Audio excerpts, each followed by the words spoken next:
অরিন্দম শীলের ঘটনা প্রকাশ্যে আসার পর দাবি উঠেছে ইন্ডাস্ট্রিতে বহু মানুষ রয়েছেন যারা এরকম যৌন হেনস্থার ঘটনার সঙ্গে যুক্ত। এ বিষয়ে মুখ খুললেন এই প্রথমবার অভিনেত্রী দেবলীনা। সংবাদ মাধ্যমে অভিনেত্রী জানান, বাংলা ইন্ডাস্ট্রির একদল মানুষ নিউ ইয়র্কে গিয়েছিলেন। বাংলার এক অভিনেতাও গিয়েছিলেন, যিনি জাতীয় স্তরে বিখ্যাত। বাংলা ও হিন্দি দুই ক্ষেত্রেই তিনি বড় তারকা। আমার মাও গিয়েছিলেন। দেবলীনা বলেন, হোটেলে একদিন সেই তারকার ঘরে বসে আমরা সকলে মিলে আড্ডা দিচ্ছিলাম। ভুলবশত আমার মা গায়ের শালটা ওর ঘরে ফেলে আসেন। সেদিন নৈশভোজের সময় সেই তারকা আমার রুম নাম্বারটা জেনে নেন। আমি এক প্রথম সারির অভিনেত্রীর সঙ্গে একটা ঘর ভাগ করে নিয়েছিলাম। রাত তখন ঠিক 12টা বাজে।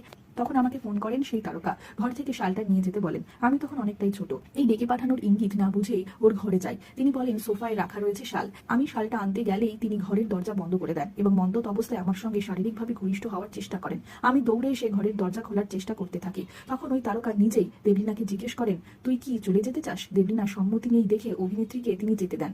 একটি কারণেই আমি ওই লোকটির পরিচয় প্রকাশ্যে আনতে চাই না। এরপরে বহুবার ওই অভিনেতার সঙ্গে দেখা হয়েছে। তিনি প্রতিবার খুব সম্মানের সঙ্গে আমার